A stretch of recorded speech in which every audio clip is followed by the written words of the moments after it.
Hello everyone, कैसे हो आप सभी। एक बार फिर से आप सभी का स्वागत है। आज अपन ने जैसे पी आर यादव का अपन सोल्यूशन कर रहे हैं, उसमें अपन ने सेल के टॉपिक से क्वेश्चन कर लिए थे। तो कुछ बचे हुए जो क्वेश्चंस है, जो क्वेश्चंस में नहीं आए थे, कुछ बचे हुए पॉइंट्स वन लाइनर्स जो हैं सेल के, वो आज अपन इसमें डिस्कशन कर लेते हैं। तो सबसे पहले अपन पूरा सेल के बारे में ही देख लेते हैं थोड़ा थोड़ा। तो सबसे पहले अपन देखते हैं सेल क्या होता है। Smallest structural and functional unit of the human body, उसको अपन क्या बोलते हैं, सेल बोलते हैं। फिर सेल के स्ट्रक्चर में कौन कौन से कंपोनेंट्स आते हैं, इसमें एक तो सेल मेम्ब्रेन होता है, इसको अपन प्लाज्मा मेम्ब्रेन के नाम से जानते हैं। एक साइटोप्लाज्म होता है, एक इसमें न्यूक्लियस होता है। ये सेल के स्ट्रक्चर में होते हैं।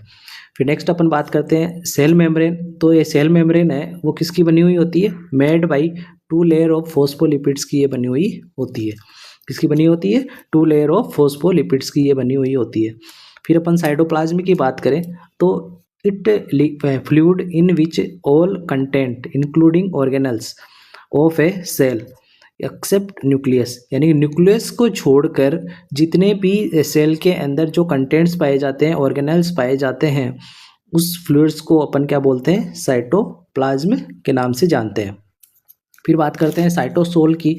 तो it is fluid content of cytoplasm, यानी कि जो साइटोप्लाज्म के अंदर जो फ्लूइड पाया जाता है उसको अपन क्या बोलते हैं, साइटोसोल बोलते हैं। जिसके अंदर ये साइटोसोल होता है उसमें क्या क्या सब्सटेंस पाए जाते हैं, इसमें वाटर पाया जाता है, आयन पाए जाते हैं, एंजाइम पाए जाते हैं, प्रोटीन्स पाई जाती है और कार्बोहाइड्रेट्स इसमें पाए जाते हैं। ये होता है साइटोसोल। साइटोसोल क्या होता है, जो साइटोप्लाज्म के है उसके अंदर जो फ्लूइड जो पोर्शन होता है उसको अपन साइटोसोल के नाम से जानते हैं। फिर बात करते हैं अपन सेल के ऑर्गेनल्स की, जो इस सेल्स के अंदर पाए जाते हैं। उस ऑर्गेनल्स में सबसे पहले बात करते हैं एंडोप्लाज्मिक रेटिकुलम। एंडोप्लाज्मिक रेटिकुलम है, ये लार्ज ऑर्गेनल्स है सेल का, और इसके अंदर ये 2 प्रकार के होते हैं। ये एंडोप्लाज्मिक रेटिकुलम दो प्रकार के होते हैं, एक तो रफ और एक स्मूथ। फिर अपन रफ वाले में देखते हैं, रफ एंडोप्लाज्मिक रेटिकुलम। जो रफ वाला एंडोप्लाज्मिक रेटिकुलम है, इसके अंदर है ना, उसमें राइबोसोमल के ग्रेन्यूल्स है ना, वो पाए जाते हैं। राइबोसोमल के ग्रेन्यूल्स है वो रफ ईआर पे पाए जाते हैं। कौन सी सरफेस पे पाए जाते हैं, आउटर सरफेस पे ये पाए जाते हैं। जो जिसके कारण ये राइबोसोमल के जो ग्रेन्यूल्स है वो उसके आउटर सरफेस पे पाए जाते हैं, उसके कारण जो उसकी जो बाहरी सतह है वो कौन सी, रफ सरफेस हो जाती है। इट लोकेटेड नियर साइटोप्लाज्म, ये जो रफ ईआर है वो कहाँ पे लोकेटेड होती है, साइटोप्लाज्म के near. Rough ER with ribosome so these, यानी कि रफ ईआर में क्या होते हैं, राइबोसोम्स होते हैं। इसी के कारण इसको अपन साइटो प्रोटीन सिंथेसिस के नाम से भी इसको जाते हैं। यानी क्वेश्चन पूछा जाए साइटो प्रोटीन सिंथेसिस, यानी कि जो प्रोटीन सिंथेसिस की साइज है वो कौन सी है, तो रफ एंडोप्लाज्मिक रेटिकुलम में इसकी साइट है। अब इसमें आगे देखते हैं, formation of antibodies also are take place in the rough ER. ये भी क्वेश्चन इंपॉर्टेंट क्वेश्चन है कि फॉर्मेशन ऑफ एंटीबॉडीज, यानी कि एंटीबॉडीज का फॉर्मेशन है वो भी किस पे टेक प्लेस, रफ ईआर पे होता है। ठीक है। फिर नेक्स्ट बात करते हैं स्मूथ एंडोप्लाज्मिक रेटिकुलम की। तो it does not contain ribosomal granules on it's outer surface, यानी कि इसकी जो आउटर सरफेस है उस पर राइबोसोमल जो ग्रेन्यूल्स है वो नहीं पाए जाते हैं, जिसके कारण ये क्या करते हैं, प्रोटीन का सिंथेसिस नहीं कर पाते हैं, लेकिन ये लिपिड का सिंथेसिस करते हैं। ऑन जो लिपिड का सिंथेसिस है वो कहाँ पे होता है, स्मूथ एंडोप्लाज्मिक रेटिकुलम पे। और प्रोडक्शन किसका करते हैं, स्टेरॉइड जो हार्मोन है उसका ये प्रोडक्शन करते हैं। यानी कि इसका मतलब हुआ कि जो स्मूथ एंडोप्लाज्मिक रेटिकुलम है वो प्रोटीन का सिंथेसिस तो नहीं करते हैं, बाकी जो लिपिड का सिंथेसिस ये करते हैं, और जो स्टेरॉइड हार्मोन है उसका प्रोडक्शन भी ये करते हैं। ठीक है।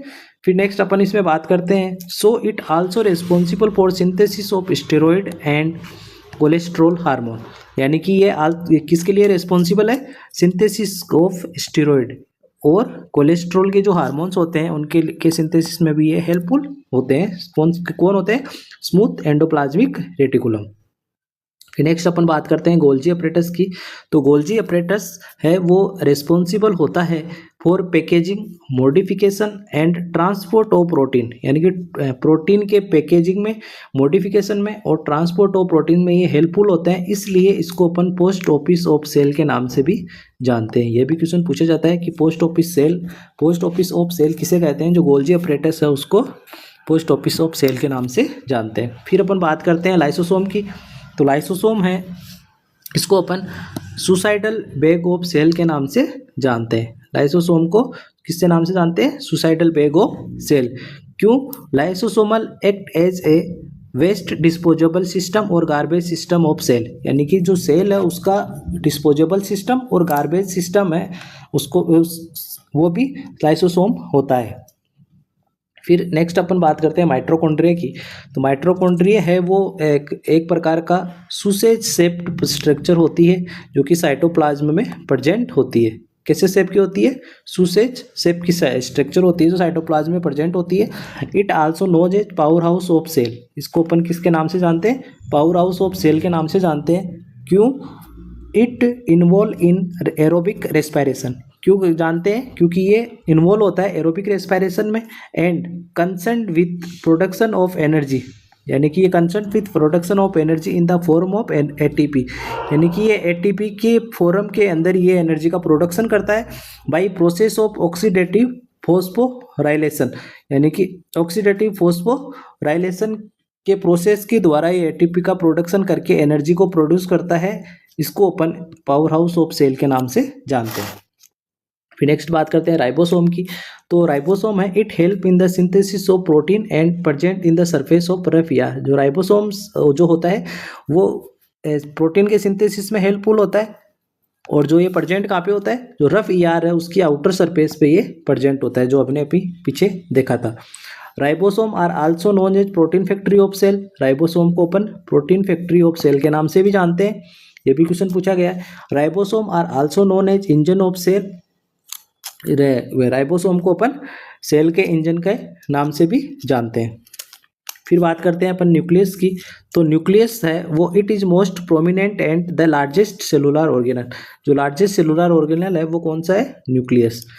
जो इसमें अगर न्यूक्लियस की सेल के अंदर खोज किसने की थी? रॉबर्ट ब्राउन है, उसने डिस्कवर किया था न्यूक्लियस को इन द सेल। ये भी क्वेश्चन बनता है, ये भी ध्यान में रखना। फिर अपन बात करते हैं सेंट्रोसोम और सेंट्रियोल्स की। तो सेंट्रोसोम है वो एक सेलुलर स्ट्रक्चर है जो कि involve in the process of cell division, जो कि सेल डिवीजन की प्रोसेस में इन्वॉल्व होती है। सेल कौन होती है? सेंट्रोसोम।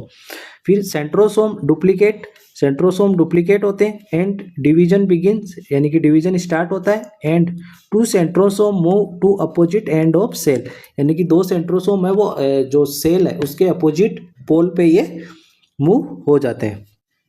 फिर नेक्स्ट अपन बात करते हैं माइक्रोट्यूब्यूल्स एंड माइक्रोफिलामेंट्स की।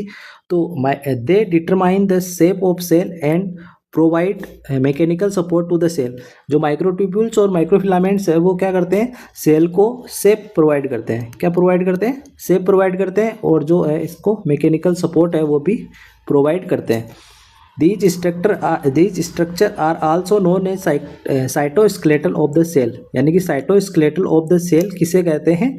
जो माइक्रोट्यूब्यूल्स या माइक्रोफिलामेंट्स है उसको अपन साइटोस्केलेटल ऑफ द सेल के नाम से भी जानते हैं। ये भी क्वेश्चन बना हुआ है।